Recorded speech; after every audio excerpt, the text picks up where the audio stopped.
La Fondation Bana Sejan, c'est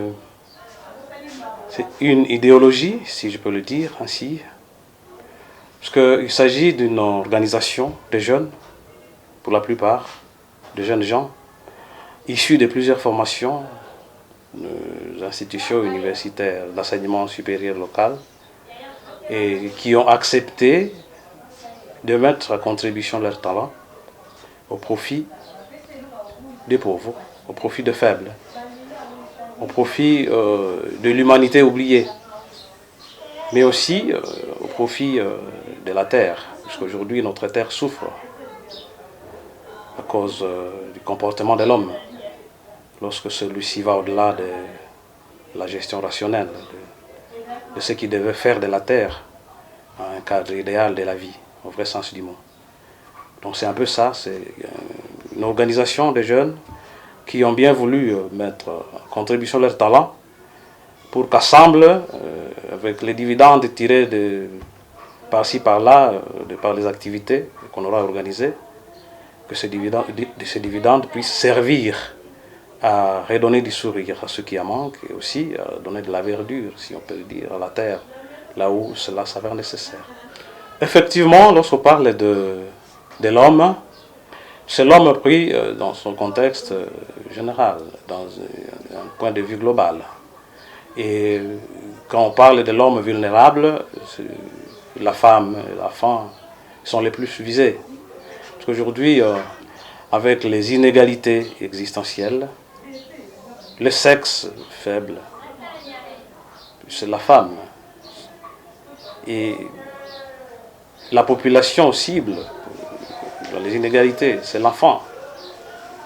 L'enfant qu'on retrouve dans la rue, l'enfant qu'on retrouve abandonné, l'enfant orphelin qu'on retrouve sans éducation.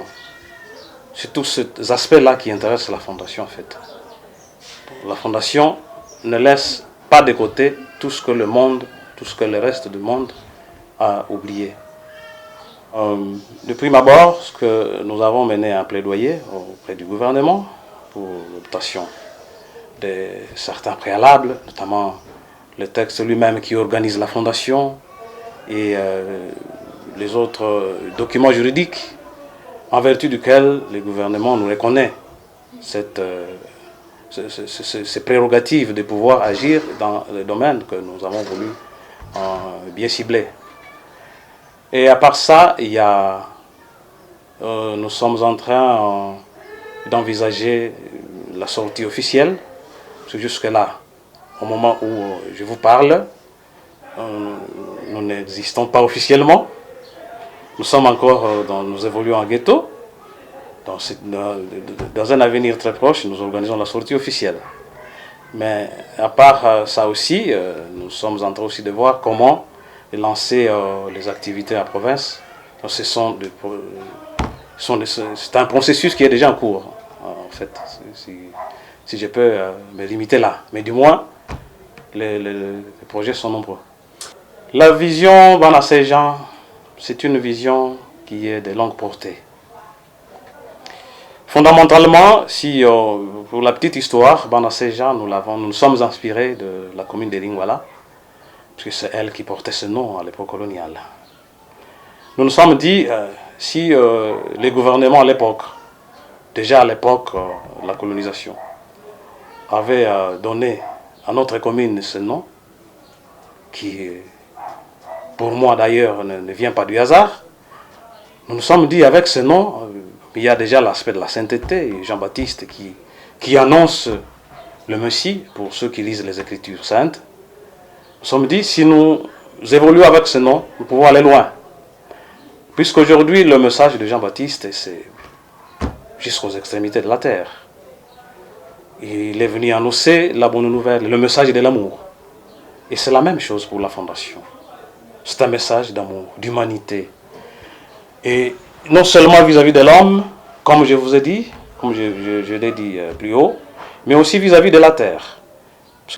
Il y a un manque d'amour dans la gestion de la terre. Il y a un manque d'amour. Il y a des gens qui veulent s'accaparer de tout ce que la terre peut produire, en dépit de tout ce qu'il peut y avoir comme conséquence. Et c'est ça qui fait qu'aujourd'hui, tout le monde pleure. Et on se dit, dans notre fondation, on peut bien amasser des fortunes, on peut bien devenir riche.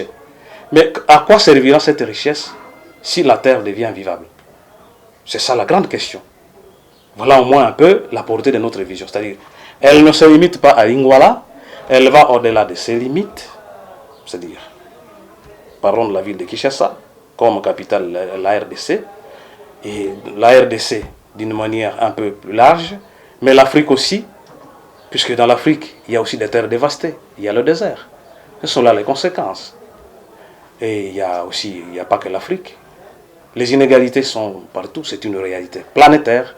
Les oubliés sont partout, il y a des orphelins partout, il y a des personnes abandonnées. La femme est violée, ce n'est pas seulement en Afrique. Les immigrés sont partout, et c'est un peu ça. Alors, nous voulons que cette division puisse atteindre le plus grand nombre de personnes possible pour que notre action puisse être couronnée de succès. Pour les Congolais, c'est un message d'amour. Et quand je parle des Congolais, les Congolais représentent l'humanité entière, en fait. Parce qu'avant d'être dans l'humanité, nous sommes d'abord des Congolais. Mais comment l'humanité va se sentir Congolais si nous-mêmes, nous ne valons pas ce que nous devons être? Le message, c'est un message d'amour. Aimons-nous, aimons notre terre. Nous n'avons pas deux univers, en fait. Cet univers, cette planète, elle est nôtre. Nous devons prendre soin d'elle. Et en prenant soin de la planète, nous allons montrer sincèrement que nous nous aimons. Que nous gérons avec responsabilité ce patrimoine que le Seigneur nous a légué. Donc c'est un peu ça. Alors le message est très global.